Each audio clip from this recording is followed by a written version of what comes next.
नमस्कार दोस्तों, स्वागत है YouTube चैनल गोकुल स्टडी में। कैसे हैं आप सब?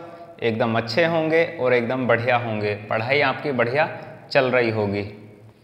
कमेंट्स कर देना, शेयर कर देना पसंद आए तो वीडियो को, और लाइक कर देना। कमेंट्स तो आपको करनी ही हैं, और बताना कि वीडियो आपको कैसा लगा, क्योंकि आज की मॉर्निंग की वीडियो नहीं हुई है। और संडे में भी बताना कि क्या टॉपिक रखा जाए अपना। संडे में हम मेन टॉपिक की बात नहीं करते हैं, कल नॉर्मल संडे है, तो आप लोग बता सकते हैं कि हम कौन सा टॉपिक रखें। और उसके बाद हम जो भी कोई आपको बताने हैं, जैसे संगठन के बारे में पढ़ें हम, या फिर कोई और टॉपिक, आप कमेंट्स करके इस वीडियो के में बता सकते हैं कि कौन से हम पॉइंट की बात करें।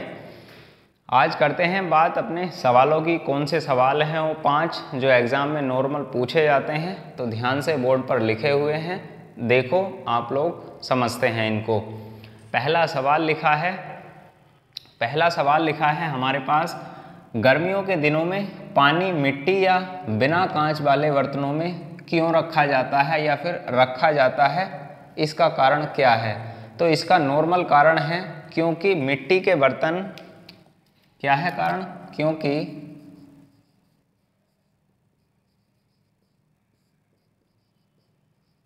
मिट्टी के बर्तनों में वाष्पीकरण की दर बढ़ जाती है। वाष्पीकरण की दर बढ़ जाती है,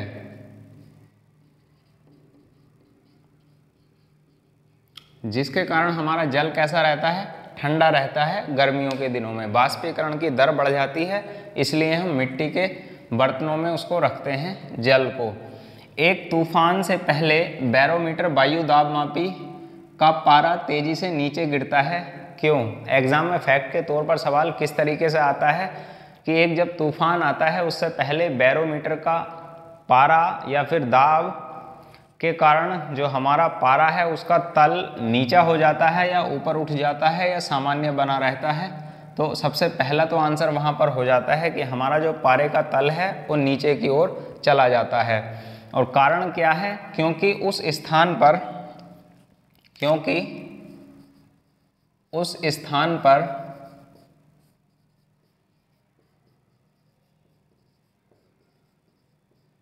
वायु दाब कम हो जाता है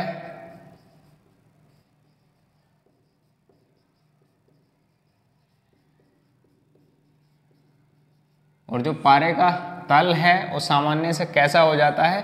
नीचे हो जाता है। इसको आप लोग कंप्लीट लाइन लिखना जो मैं बोल रहा हूँ आपको।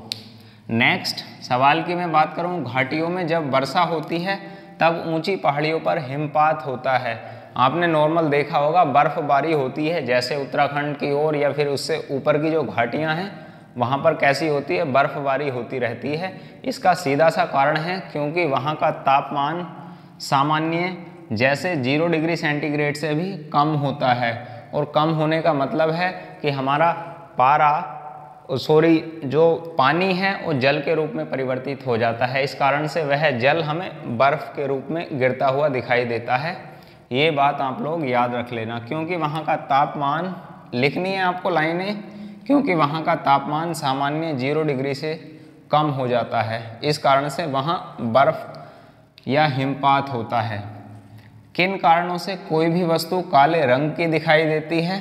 तो आसान सा जवाब है इसका, क्योंकि वह वस्तु सभी रंगों को अवशोषित कर लेती है, वह किसी भी रंग को परावर्तित नहीं करती है। इस कारण से वह वस्तु काले रंग की दिखाई देती है।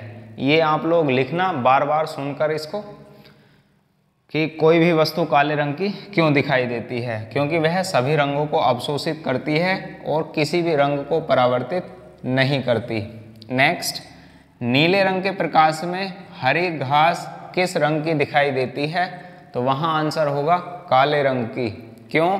क्योंकि वह नीले रंग की, चाहे घास हो या फिर नीले रंग का पेपर हो या फिर और कोई हमारा, जैसे नीले रंग के प्रकाश की हम बात करें तो हरी घास कैसे रंग की दिखाई देती है? काले रंग की। यदि बात वहाँ पर की जाती है कि हमारा लाल रंग की वस्तु नीले प्रकाश में कैसी दिखाई देती है, तो वहाँ आंसर होगा काली। यानी सेम कलर में दिखाई देती है हमारी उसी कलर की, और वाइट कलर में उसी कलर की वस्तु दिखाई देती है। जबकि रेड में को ग्रीन से देखना है तो ब्लैक दिखाई देगी, और यदि ग्रीन को रेड से देखना है तो ब्लैक दिखाई देगी, और किसी भी ग्रीन वस्तु को ब्लू से देखना है तो वह ब्लैक ही दिखाई देगी। तो आंसर वहाँ पर हो जाएगा इसका काले रंग की दिखाई देती है। तो ये हमारे 5 सवाल थे। कमेंट्स करके आप लोग बताना कैसी लगी आपको क्लास, और संडे के लिए टॉपिक आप बता सकते हैं क्या टॉपिक रखा जाए, या फिर स्पेशल संडे कोई और मेन टॉपिक मैं अपनी ओर से ही रखूं, तो आप लोग बता सकते हैं कमेंट्स करके। थैंक यू, मिलते हैं नेक्स्ट वीडियो में।